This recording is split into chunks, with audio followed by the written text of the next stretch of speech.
comme une lettre à la poste qui rentre dans nos têtes, qui nous habite.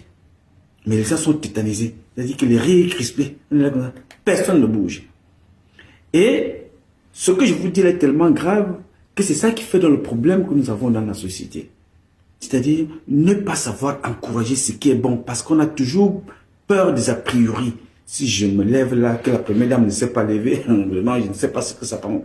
Parce que ces enfants-là, Moustique Karimastique et ses amis, me rappellent le jeune gardien de l'équipe nationale du Cameroun, gardien de but, qui avait dédié la Coupe d'Afrique à nos compatriotes du Nord-Ouest et du Sud-Ouest.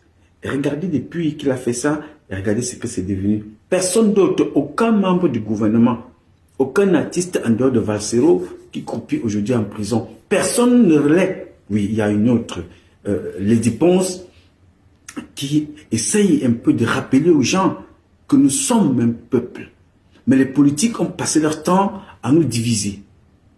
Aucun artiste en dehors de ceux qui partaient chanter. Maintenant, ils ont honte, ils ont tous fui. Ceux qui partaient chanter maintenant, vous allez encore les entendre. Ils ont même honte d'aller demander leurs droits qui ont été bouffés par Charles Ndongo et tout le reste.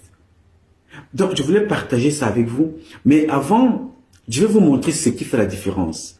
Je vais vous inviter à regarder donc maintenant notre frère aussi, notre compatriote, qu'on appelle Nyangono du Sud. Nyangono du Sud, c'est quelqu'un, comme je vous l'ai dit ici, qui a été un homme d'affaires au Cameroun. Il n'a pas faim. C'est un gars qui fait son business, il a son magasin. La musique pour lui, c'est une passion. C'est quelqu'un qui se lève comme ça, il aime la musique. Je me dis même que c'est lui-même qui produit ses chansons pour faire son show. Ce qu'il dit n'est pas dénué de sens. Ceux qui l'insultent, je crois qu'ils ont tort. Parce que dans ce que vous allez suivre, il dit très bien, il parle à la jeunesse. Il dit, si tu dors, ta vie dort. Les Camerounais ne dormaient pas.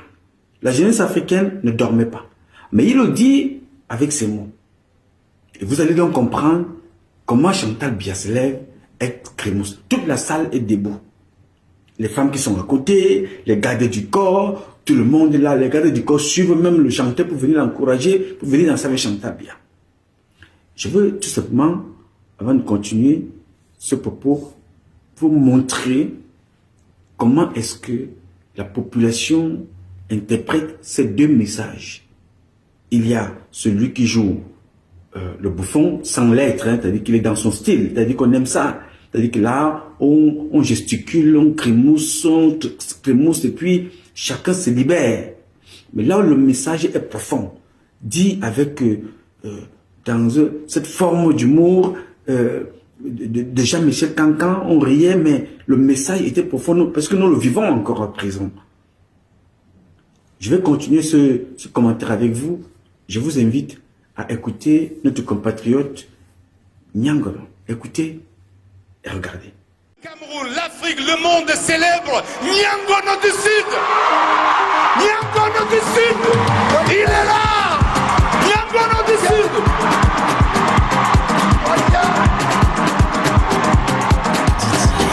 Les enfants, vous êtes l'espoir de demain.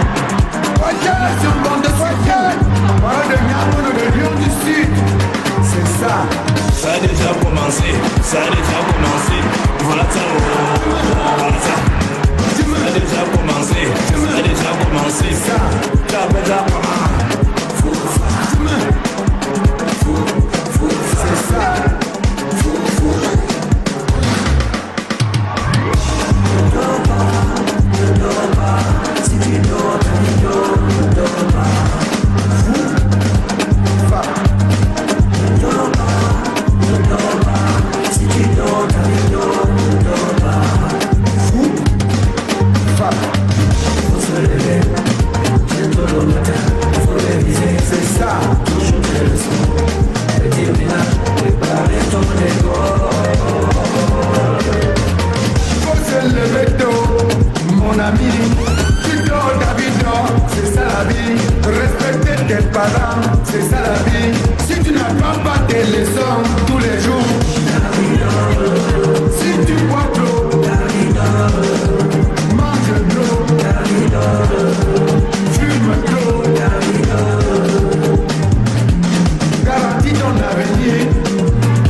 sound mix, arrangement.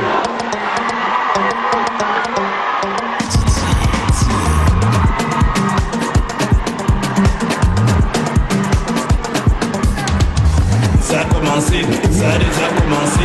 Voilà ça, oh, oh, voilà ça. Ça a déjà commencé, ça a déjà commencé. On était à peine là comment? On était à peine là comment?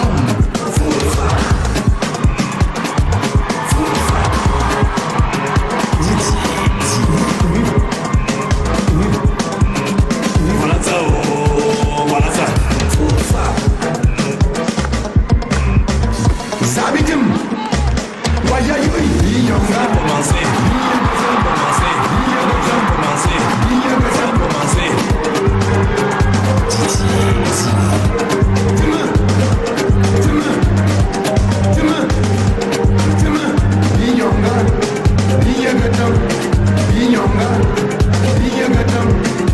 Vous êtes l'espoir de demain. La nation compte sur vous. Le lion du Sud.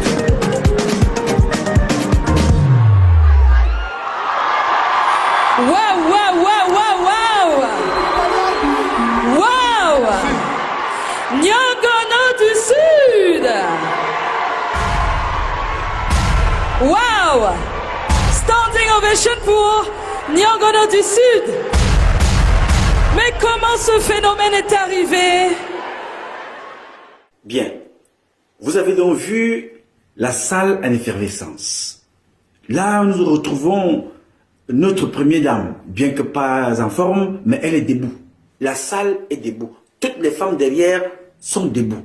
Tout le monde est dans ajustemento, arrangement, fofa. Tout le monde danse. C'est ça notre pays. C'est-à-dire, on s'arrange toujours à nous abrutir. Il faut chercher toujours quelqu'un qui joue le pitre, même si le message, les gens n'écoutent même pas le message de ce qu'il dit, mais c'est parce que lui, dans son style, vraiment, il l'a dit lui-même, ce compatriote, moi, je ne suis pas un artiste. Si je m'arrange à vouloir chanter, vraiment, ça ne va plus donner ce que moi je recherche. Je m'amuse. Mais c'est ça qu'on va nous concentrer. C'est là où on va nous concentrer, c'est là où on va nous diriger, ça va nous pomper l'air toute la journée dans toutes les radios, parce qu'il faut vous détourner tout de suite. Et là, il y a des enfants, Marcus, moustiques charismatiques, avec les autres, qui méritent aussi d'être encouragés, qui ont joué cette scène-là. Un message fort. Je voulais partager ça avec vous. Pour vous dire que c'est donc ça qui fait la différence dans notre pays. Le jour où vous allez vous lever, un jour, que quand quelqu'un fait quelque chose,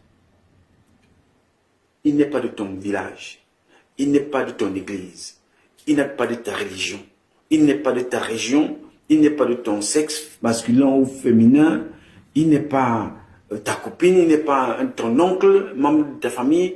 Encourage, salue, félicite. S'il faut de l'aide, apporte ta contribution. S'il faut applaudir, applaudis. Les encouragements commencent par les applaudissements, par pouvoir apprécier l'autre, par ce qu'il s'est fait de bien. Personnellement, quand j'ai regardé j'ai beaucoup d'amour pour le peuple camerounais. Quand je vois ces enfants-là, que ce soit les artistes, les sportifs, les intellectuels, quand je vois le peuple camerounais, vous ne pouvez pas imaginer ce que je sens, ce que je vis. Je suis tellement fier de voir ces enfants qui sont créatifs. On les tue tous les jours comme on tue au nord, ouest, au sud-ouest, au grand nord. Mais, c'est-à-dire, la pépinière des intelligences ne fait que produire dans notre pays, le Cameroun. Je voulais partager ça avec vous. Pour que chacun d'entre vous apprécie. Je peux me tromper, ma vision peut être étriquée, elle peut être vraiment gauche. Mais je voulais aussi comprendre pourquoi est-ce que c'est comme ça. C'est pour ça que j'ai pris le temps d'observer ces images-là, de pouvoir les couper et de venir ici, sur ce plateau, ici, là, partager avec vous pour comprendre pourquoi est-ce que cela est ainsi. Alors, ce n'est pas seulement là que ça se passe. Ce n'est pas seulement là. Vous allez voir le monsieur qui est en prison. Le prisonnier d'actualité. C'est-à-dire monsieur Alain Bengoro, que je combats depuis des années. Même quand j'étais encore en France, depuis des années, je combats ce monsieur, depuis 20 ans. J'ai reçu toutes sortes de coups avec ce type. Il y en a un autre qui était ici, je n'aime pas prononcer le nom des gens comme ça, qui a été enlevé ici. Il n'avait pas où dormir. Ce n'est pas où dormir qui fait problème parce que nous sommes des étrangers. Tu peux dormir sur le sol, on n'est pas chez nous ici. Mais quand tu n'as pas, n'insulte pas des gens que tu ne connais pas. Alors ce monsieur était payé par Edgar Alain Bengoro pour venir sur Internet insulter les personnes. On le prend ici, on l'amène au Cameroun, là-bas il est devenu quelqu'un. Comme disait Marcus, on prend les momos, on prend tout ce qu'on veut, on fait des gens, et pourtant, quelque part à côté, il y a des esprits éclairés, des esprits éveillés. Je vous dis ça, il y a une jeune dame, très jeune. Elle m'écoute comme je parle là. Elle m'a appelé hier, à 4 heures du matin. Elle ne m'a pas réveillé, parce que c'est à cette heure-là que moi je me réveille. Nous avons parlé ensemble, jusqu'à 7 heures moins. Pourquoi nous avons mis tant de temps ensemble? Cette jeune fille, elle a 23 ans. Elle est ingénieure. Master 2. Elle a 23 ans. Chef d'entreprise. Elle me dit qu'elle veut partir du Cameroun. Elle veut partir, elle n'en peut plus. Parce que chaque fois qu'elle part se rend dans un bureau pour promouvoir sa compagnie, parfois elle a fait des stages, elle a travaillé dans certaines compagnies avant de travailler, de créer la sienne. Il faut qu'on lui propose toujours des propositions indécentes, que ce soit des juges, que ce soit des personnes avec lesquelles son chef direct, elle ne comprend pas. Non seulement on ne lui apporte pas de l'aide dans le travail, elle est allée à l'école pour apprendre, faire ce que demande le président. Vous êtes le fer de lance. Vous êtes la jeunesse de demain. Vous êtes la jeunesse de ce pays. 23 ans, ingénieur. Elle n'arrive pas à donner le meilleur d'elle-même. Elle veut partir. Elle préfère aller mourir quelque part dans les eaux. Il faut qu'elle parte du Cameroun. J'ai donc passé le temps, ce matin, à discuter avec cette jeune fille, à lui dire que ne pars pas du Cameroun. Si tu veux partir du Cameroun, ne prends pas la route. Débrouillons-nous, ton background, on peut se débrouiller à ce que tu ailles encore continuer ailleurs, aux États-Unis, en France, en Angleterre. Mais battons-nous pour que tu puisses sortir par un aéroport normal. Vraiment, comme M. Canto, professeur de son calibre, ça demande beaucoup d'années pour avoir un ingénieur dans mon pays, à 23 ans. Ça demande beaucoup d'années pour avoir un professeur comme le professeur Maurice Kamto. Ça demande beaucoup d'années pour avoir des docteurs, des médecins. Alors, je ne veux pas ici t'encourager à prendre la route pour aller passer par la Libye, le Sénégal, le Maroc, et que s'il arrive quelque chose, il faut encore recommencer à fabriquer un autre ingénieur. Ce n'est pas qu'il en manque, mais si nous pouvons déjà valoriser ce que nous avons, c'est déjà une très bonne chose. Nous avons discuté de 4 heures jusqu'à 7 heures moins pour convaincre cet enfant.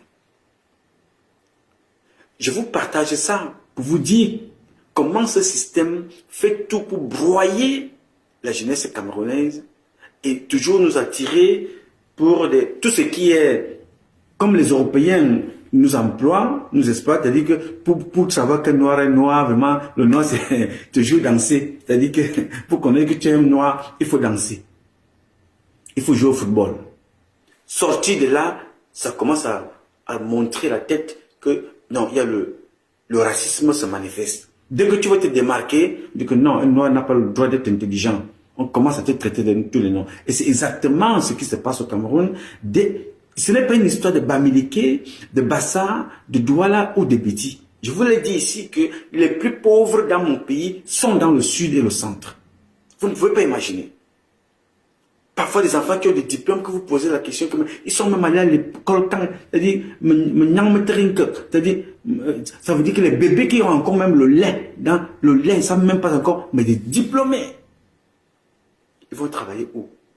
Il faut leur demander le sexe, il faut leur demander de devenir des homosexuels, entrer dans les clubs sataniques, et ces clubs-là même là, vous regardez ce que ça les apporte, rien. Tout simplement, je ne sais pas, un prestige, mauvais prestige du mal. Alors, je vous dis ça parce que le monsieur, le prisonnier de luxe actuel, le prisonnier d'actualité en ce moment, c'est le même comportement que ce que je vais vous montrer. Je vous invite à regarder cette vidéo attentivement et nous allons recommander après. Écoutez et regardez.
Vous avez donc constaté le même comportement. C'est-à-dire, quand la musique a commencé là, vous voyez quelques personnes là, ou peut-être une personne ou personne qui viennent danser. Tout le monde est assis. Mais dès que le braqueur de la République s'est levé, c'est toute la tente qui est sortie. Tout le monde se lève pour aller faroter. Les enfants qu'on farote là aimeraient bien avoir des écoles, aimeraient bien avoir le courant, l'eau potable, que de ne pas attendre toujours des occasions où vous voulez montrer que vous avez de l'argent, vous venez les donner 10 000. Ils vont aller bagarrer avec ça. C'est ça que nous n'aimons plus. C'est ça que nous ne voulons pas. C'est-à-dire, vous passez le temps à voler l'argent du peuple, vous volez au maximum pour venir leur donner comme si vous leur faites un cadeau où on donne 5 000 à gauche, on donne 5 000 à droite et vous repartez. Alors, ces gens qui ont passé le temps à faire la morale là, des personnes qui sont des gens intègres, moi je suis ici chez moi à la maison, pauvre matériellement. Je combats ces gens qui ont passé leur temps à voler de l'argent pour réduire, ridiculiser le peuple camerounais. Je suis ici en plein New York. Je dors et je suis libre. Ces gens qui ont payé des avocats ici pour me traduire au tribunal parce qu'ils disent que je dis tout et n'importe quoi. Voilà ça. Les voilà qui sont en train d'aller en prison. Des milliardaires voleurs. Parce que j'ai commencé à dénoncer ces histoires depuis 27 ans dans mon pays. J'ai un peu de colère aujourd'hui, là, quand je pense à cet enfant de 23 ans. Quand je regarde Moustique Charismatique, quand je regarde tous ces enfants-là, je me dis que regardez ce talent que nous perdons pendant que les vieux sont en train de tout faire pour casser la carrière des enfants. C'est énervant. Et dès que tu veux lever la tête, il faut tout de suite t'assassiner. C'est pour ça que hier, comme je le disais, d'ailleurs mon gombo a été très mal fait. J'ai raté mon gombo parce que vraiment, il faut comprendre que les femmes, il faut les respecter. Je blesse bien un poisson, mais le gombo, là, il était trop compliqué. Mais il était mangeable, quand même, pour ceux qui m'ont posé la question. C'est pour ça que hier, j'ai voulu partager avec vous, remercier le Tout-Puissant. Parce que ce n'est pas un problème de force. Ce n'est pas un problème de moyens. C'est un problème de bénédiction. Le Cameroun est un pays béni.